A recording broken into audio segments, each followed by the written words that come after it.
안녕하세요. 배신의 장미입니다. 오늘의 사연 시작하겠습니다. 저는 40줄의 여자입니다. 이혼한 지는 1년 조금 넘었고 초등학교 1학년 아들 하나 있습니다. 이혼 후에 저 자신에게도 그리고 아들에게도 열과 성을 다하고 있네요. 현재 저는 이혼하기 전보다 훨씬 더 윤택하고 풍요롭습니다. 몸도 마음도 그리고 경제적으로도요. 진지게 할 것을 왜 그렇게 소가리만 했었는지 제가 참 미련을 떨었던 것 같네요. 제가 남편과 이혼한 결정적인 이유는 저랑 동갑내기 작은 시누이 때문이었습니다. 얼마나 얄밉고 못쓸 것인지 이혼할 때 머리털을 한 움큼 뽑아내 버렸지 뭡니까? 물론 그래도 화가 다 풀리진 않습니다만 답답한 채증은 어느 정도 해소되며 남편과도 깔끔하게 헤어졌죠. 이혼했으면 그만이지 전 남편이 계속해서 면접 교섭권을 핑계로 찝적댔지만 다시 돌아갈 생각은 전혀 없습니다. 사람 바꿔 쓰는 거 아니라는 것을 결혼 생활 내내 느꼈었거든요. 남편의 시누이에 대한 집착적 애정이 멈출 리도 없고 그 앙큼한 시누이가 변할 리는 절대 없다는 것을 알거든요. 남편은 시누이가 달라지고 있다면서도 제가 재결합을 하지 않자 또다시 화를 내는 것을 보면 정말 답없는 남편입니다. 남편은 저보다 3살 많았고 저와는 회사 업무 교류 중에 만났습니다. 저는 저축은행에서 여성 전용 대출을 담당하는 직원이었고 남편은 돈 빌린 사람들의 돈을 갚지 않으면 채권 소송을 해주는 외부 법률사무소 법무직원이었어요. 자주 교류하다 보니까 친해지게 되었고 가볍게 만나보자고 했던 것이 결혼에 이르게 되었습니다. 몇 년 교제하다가 결혼을 얼마 앞두고 남편은 자신의 여동생을 소개해준다고 하더라고요. 저는 내심 동갑내기라고 해서 친구가 하나 생기는 줄 알았습니다. 하지만 웬걸요? 처음 남편의 여동생 소개부터가 이상했어요. 뭔가 기운이 찝찝하고 끈적한 느낌이랄까요? 남편은 자신의 지갑에서 여동생 사진을 꺼내서 보여주더라고요. 내 여동생은 말이야, 세상 귀하게 자랐어. 얼마나 예쁜지 몰라. 여기 어릴 때 사진 봐봐. 진짜 깜찍하지 않아? 애가 응석도 많고 애가 엄청 귀염상이라니까. 자기가 여동생처럼 아껴주고 정말 친자매처럼 잘 지냈으면 좋겠어. 지갑에서 튀어나온 신우의 어린 시절 사진을 보는데 소름 돋더라고요. 요즘 핸드폰 카메라도 잘 나오는데 왜 굳이 지갑에 여동생 사진을 넣고 다니는지 이해가 안 갔어요. 게다가 저랑 신우이가 동갑인데 왜 저보고 여동생 대하듯 하라며 친구처럼 아닌 자매처럼 지내라고 하는지 살짝 의문이 들더라고요. 그런데 그때는 뭐 알았겠나요? 남편이랑 결혼식한 생각만 했었지 신우이가 어떤 인간인지 제대로 알아볼 생각은 못 해봤습니다. 그래도 결혼 전에 파악한 신우이 성격 한 개 정도는 있었습니다. 세상 싸가지 그런 싸가지가 없다는 거 말이죠. 하루는 결혼을 앞두고 남편이 친구들과 밤새 술 마시고 논다면서 일명 총각 파티를 하겠다고 하더라고요. 그날 남편은 저녁 10시 정도까지만 통화가 되었고 밤새 새벽 동안에도 연락이 되지 않았습니다. 결혼할 여자 입장에선 못내 불안했죠. 그런 거 있잖아요. 총각 파티 한다고 영혼을 불사르는 미친 짓거리 하는 거 말이죠. 그렇게 연락이 안 되니 불안한 마음에 잠도 못 자고 아침 8시가 되자마자 일전에 받아둔 신우에게 연락을 했어요. 어제 저녁부터 오빠가 연락이 안 돼서 그러는데 혹시 집에 들어와서 자고 있는지 좀 봐달라고 말이죠. 신우이는 짜증을 내며 아침부터 전화질한다고 화를 내더라고요. 그리고 남편의 방을 확인하고 말하더군요. 오빠 안 들어왔고요. 댁내 일은 댁내가 알아서 해요. 나한테 위치 물어보고 그런 거 하지 말고. 이런 전화 되게 매너 없는 거 알죠? 아직 둘 다 예식장 들어간 거 아니잖아요. 오빠 관리하는데 저를 이용하지 말라고요. 기분 나빠요. 겁내 싸가지 없죠. 제 딴엔 불안한 마음에 밤새 뜬 눈으로 지새우면서 아침 8시가 될 때까지 기다렸다가 전화한 것인데 이건 뭐 저보고 남편이랑 박 터지게 싸우고 헤어지라는 이야기로밖에 안 들리더라고요. 그때 알았습니다. 신우이랑은 절대 친해질 수 없겠구나 하고 말이죠. 그날 일은 뭐 어영부영 넘어갔습니다. 남편이 딱히 거짓말하는 것처럼도 안 보였고 확인해보니 양주 대병짜리를 단박에 마시고 기절 수준이었더라고요. 그런 상황에서 결혼식이 완전 확정되고 둘이 모은 돈과 대출 그리고 양가에서 조금씩 보태줘서 집을 얻고 신혼사람도 거의 장만했을 때였습니다. 하루는 신우이가 제게 전화해서 예단 보낼 때 자기 예단은 뭘로 준비할 거냐고 묻더라고요. 저는 부모님과 상의해서 시부모님께 현금 예단 보낼 거고 그러면 시부모님이 알아서 하시는 것으로 알고 있다고 했습니다. 그랬더니 신우이는 그런 게 어디 있냐며 자신의 예단을 따로 해달라고 하더군요. 저는 남편과 상의해서 하겠다고 했더니 비우는 투로 말하는 게 아직도 선합니다. 오빠한테 얘기하면 내 예단 안 하고 넘어갈 줄 알았나 보죠? 한번 그렇게 해봐요. 오빠가 정말 그렇게 하자고 하는지 나랑 내기할래요? 내가 이기면 나 원하는 거 해줘요. 받은 게 있으니까. 자기가 뭐라도 된 줄 아나 봐. 헝? 저는 신우이와 전화가 끝나자마자 남편에게 바로 전화해서 예단 문제 이미 이야기 끝난 것인데 신우이가 왜 저러는지 이해 안 간다고 말했더니 남편이 그러더군요. 그거 얼마 더 둔다 그래. 좋은 날 앞두고 내 동생에게 뭐 해주는 게 그렇게 아까워? 마음 씀씀이 좀 넓게 써. 그냥 해달라는 대로 해주라고. 그리고 지금 내 동생에게 짜증내듯이 이야기한 거야? 왜 그렇게 말하지? 내 동생한텐 앞으로는 조심했으면 좋겠어. 기분 나빠. 신우이 될 사람인데 예의 좀 지키지. 이미 예단 이야기 끝난 줄 알았는데 갑자기 신우이가 튀어나와 예단 해달라고 하니 기분 좋은 사람이 어디에 있나요? 더군다나 싸가지 박퉁이 신우이인데요. 제가 남편에게 신우이에 대해 짜증 낼 만한 것 아니겠어요? 그런데 남편은 그날 정색을 하며 그거 하나 못 사주냐고 오히려 제게 핀잔이었죠. 결혼 전에 많이 싸운다고들 하더니 이런 일로 싸울 줄은 몰랐습니다. 하여튼 그날의 일을 시작으로 신우이는 저와 남편 사이의 싸움에 있어 거의 대부분을 차지하게 되었죠. 그리고 예단은 신우이가 원하는 대로 해줬는데 우리 나이대 여자들이 가장 많이 찾는 생활 정장 패키지를 요구하더라고요. 명품 투피스 정장, 명품 가방, 명품 구두 이렇게 한 세트를 요구해 왔습니다. 몇 날 며칠 골머리를 앓고 남편과 신우이와 조율해서 명품 투피스랑 명품 구두를 해줬죠. 그런데 나중에 알고 보니 명품 가방은 남편이 카드할부로 긁었더라고요. 결혼식 끝나자마자부터 장장 2년 동안 갚아줬네요. 제가 결혼할 적에 해줬던 가방보다 3배는 비싼 거였어요. 결혼에 완전히 통장 합칠 때 알았는데 이게 뭔가 싶더라고요. 남편에게 해명을 요구했고 화를 냈지만 늘 남편의 레파토리가 있었어요. 당신보다 손아래 사람이다. 이해해줄 수 없어? 당신이랑은 좀 다르게 응석바지로 커가지고 그런다니까. 내 동생은 보살펴줘야 하는 존재라고. 갖고 싶다는데 안 사주면 기죽을 거 아니야. 동갑내기 당신은 결혼하는데 내 동생은 아직 결혼 계획도 없잖아. 그거에 열등감 가지지 말라고 지 좋아하는 거 해준 거야. 그 정도는 충분히 이해할 수 있잖아. 왜 이렇게 속 좁게 굴어? 그 이후로도 늘 그런 식이었습니다. 하다못해 제가 임신해서 있을 때 배 뭉침이 있어서 일요일 아침에 응급실에 가자고 했을 때 공교롭게도 신우이가 아파서 남편에게 약 좀 사다 주라고 하니 저를 내팽개치고 신우이한테 갔던 남편이었죠. 거기에 대해 섭섭함을 토로하는 남편의 태도는 늘 그렇듯이 똑같았습니다. 손 아래 사람한테 너무 팍팍하게 구는 거 아니냐면서 말이죠. 그때 제게 피는 물보다 진하다고 했던 게 남편이었어요. 저도 바보 천치는 맞네요. 그러면서도 제 스스로 속 좁다 생각했고 어느덧 남편에게 맞추고 있더라고요. 신우일만 없으면 그래도 가정적이고 아이에게 너무나 좋은 아빠고 성실한 가장이었거든요.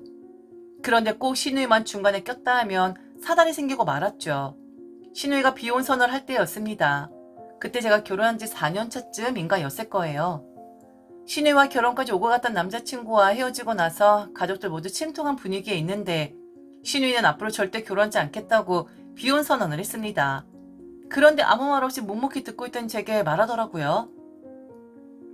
사람들이 하나같이 다 그러더라고. 남자 만나서 인생 망친 여잔 봤어도 남자 못 만나서 인생 망친 여자는 못 봤다고 말이야. 세연이네 지금 속으로 내가 꼬셨다고 생각할지도 몰라도 내가 봤을 때 세연이가 더 불쌍해. 세연이 그거 알아? 만약 나랑 세연이랑 물이 빠지면 우리 오빠가 누굴 구할 것 같아? 내가 이 이야기 안 하려고 했는데 오빠는 세연이가 아니라 날 구할 거랬어. 피는 물보다 진하거든? 난 남자 필요 없어. 우리 엄마 아빠랑 오빠만 있으면 돼. 난데없이 불똥은 저에게 튀었고 그런 싸가지 없는 말을 하는 신우이를 시부모와 남편은 그렇지 하며 평생 보살펴 줄 테니 걱정 말라고 다독이는 것이었습니다. 저를 앞에다 두고 말이죠. 모두에게 배신감 들고 기가 막혔지만 그 자리에서 무슨 말을 하겠습니까? 가족 모임 마치고 집에 오는 길에 남편에게 어떻게 당신 식구들이 그럴 수 있냐고 했더니 제게 버럭 화를 내며 또 마음 씀씀이를 넓게 가지라고 핀잔하더라고요. 그 일로 몇 날 며칠을 싸운 끝에 남편에게 선언했습니다.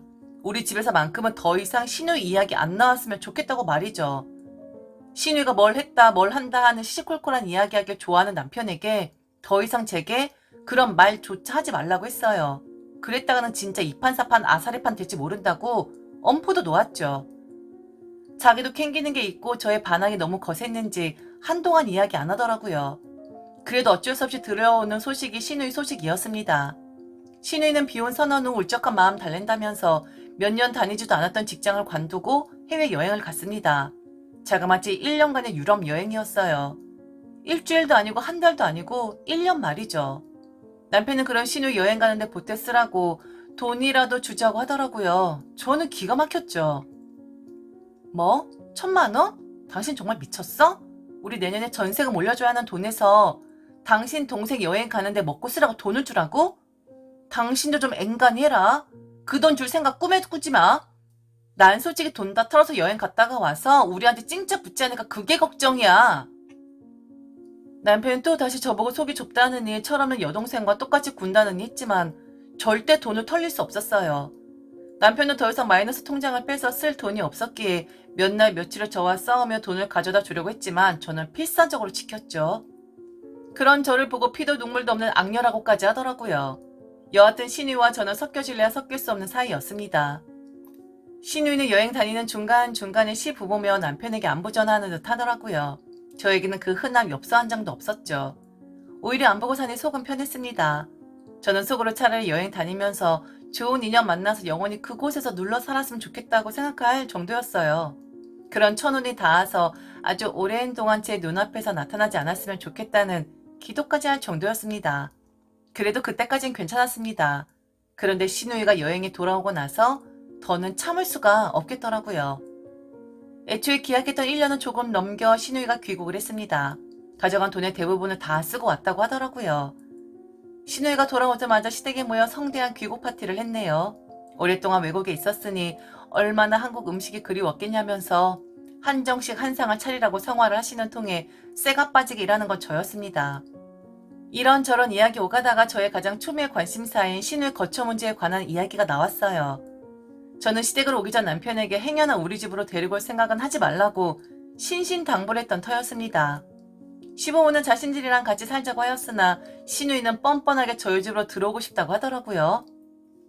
오빠는 집에 좀 있으면서 여행 피로 좀 풀고 나서 생각해 보려고. 그리고 아빠가 해주든지 오빠가 해주든지 나 강남 쪽에다가 오피스텔 하나 얻어줘. 다들 눈치만 보고 침묵했습니다. 시아버지는 퇴직한 이후로 돈 쓰기에 노이로제가 걸릴 정도로 돈을 거의 쓰지 않는 상황이었어요. 오죽했으면 저에게 시아버지가 짠돌이짓 하는 동에 생활비 없다고 징징대던 시어머니였거든요. 시어머니 남편에게 눈짓을 하고 시아버지는 먼 곳만 바라보고 있고 아무도 대답이 없으니 신우이가 재촉하더라고요. 남편이 저와의 약속을 어기고 우선 우리 집으로 가자고 하더군요. 저는 그냥 싫다는 말이 나왔습니다. 신우이랑 같이 산다는 거 생각만 해도 몸소리가 쳐졌어요. 신우이랑 설전을 벌이게 되었죠. 아가씨, 우리 집은 안 될 것 같으니까 아버님, 어머님이랑 살면서 천천히 계획해서 나와요. 오빠도 바쁘고 나도 바쁘고 우리 애 봐주러 친정엄마도 자주 오시고 해서 아가씨까지 있는 건 좀 무리예요. 그리고 이번에 우리 저축은행에서 아가씨 같은 여성들을 위한 오피스텔 전용 대출 상품도 나왔거든요. 정말 오피스텔 가고 싶으면 그거 알아봐 줄까요? 우리도 형편이 있는지라 아가씨 오피스텔 얻어줄 돈은 없어요. 이것 봐, 이것 봐. 꼭 들어온 것들이 문제야. 우리 식구들은 가만히 있는데 언니가 무슨 자격으로 제게 이리라 저리라 하는 거예요? 오빠가 결정할 문제지 언니가 결정할 문제냐고요. 그리고 나보고 사채 쓰라고 하는 거예요? 지금 나 무시하는 거냐고. 지금 내 나이에 빚 있으면 나보고 어떻게 살라고 그렇게 막말을 한대? 이래서 핏줄 아닌 것들이랑 대화가 안 돼. 오빠가 말해봐. 오빠는 내가 사채 빚에 허덕이면서 그렇게 비참하게 살았으면 좋겠어? 오빠 약속했잖아. 나랑 세연이랑 선택해야 할 순간에 무조건 날 선택하기로. 나도 기분 나빠서 세연이랑 같이 못 사니까 당장 오피스텔 얻어줘. 내가 이 꼴 보려고 한국에 다시 돌아온 줄 알아? 그 뒤는 안 봐도 뻔하겠죠. 시부모는 제게 눈치를 주었고 남편은 식구들 보는 데서 저를 타박하더라고요. 제가 왜 이 자리에서 이런 이야기를 들어야 하는지 납득이 안 갔어요. 니네 핏줄임 내고 지지고 볶고 알아서 하는데 나를 거기에 껴넣진 마라. 내가 뭐 니네 집에 죄졌어? 맨날 첫날 내 동생 하면서 애도 아닌데 물고 빨고 하는 거 지겹다 지겨워. 결국 당신 또 약속 안 지켰네. 내가 여기 오면서 신신당부한 말 기억 안 나? 이런 식으로 또 뒤통수 까면 이번에 이판사판 간다고 했지. 니들 좋아하는 핏줄끼리 잘들 해봐. 나 더 이상 네 동생처럼 밑 빠진 독에 물 볼 생각 없으니까 나도 손해 그만 보고 살려고. 그리고 너 뭐가 어쩌고 어째? 더러운 것들이 문제라고? 이 중에서 네가 제일 문제야, 이 도라에몽아. 저는 자리를 박차고 나왔고 남편은 버릇없이 뭐하는 거냐고 소리를 지르더라고요. 아랑곳하지 않고 나오는 길에 집 앞에서 갑자기 신우이가 제 머리끄덩이를 잡더군요. 이미 산통 다 깨진 마당에 물불 가릴 거 뭐 있나요? 저도 있는 힘껏 신우이 머리채 잡았습니다. 그 순간 결혼 전부터 얄미웠던 신우이에 대한 분노가 폭발했나봐요. 미친 듯이 싸우고 나니 신우이 머리채가 한 움큼 이상 제 손에 들려 있더군요. 울며 불며 난리치는 신우이 뒤로 하고 시댁을 빠져나와 집으로 갔습니다. 그리고 남편 짐을 싸다가 문 밖에 내놨죠. 남편은 대화하자고 하였지만 저는 더 이상 남편이랑 살 이유가 없었습니다. 그렇게 순식간에 이혼을 하게 되었고 재산 분할 및 위자료 그리고 양육권의 양육비까지 통상의 법에서 인정하는 법이 내에서 받고 이혼했죠.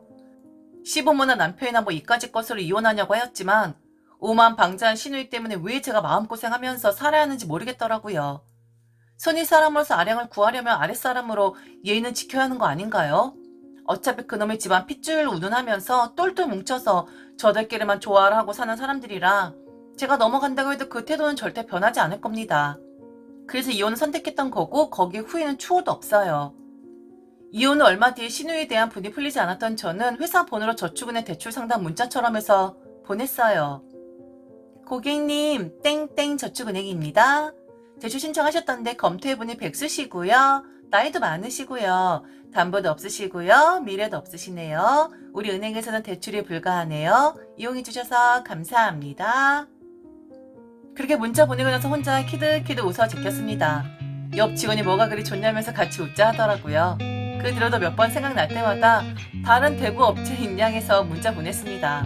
열 좀 받았을 거라 생각하네요. 지금까지 들어주셔서 진심으로 감사합니다. 이상 배신의 장미였습니다.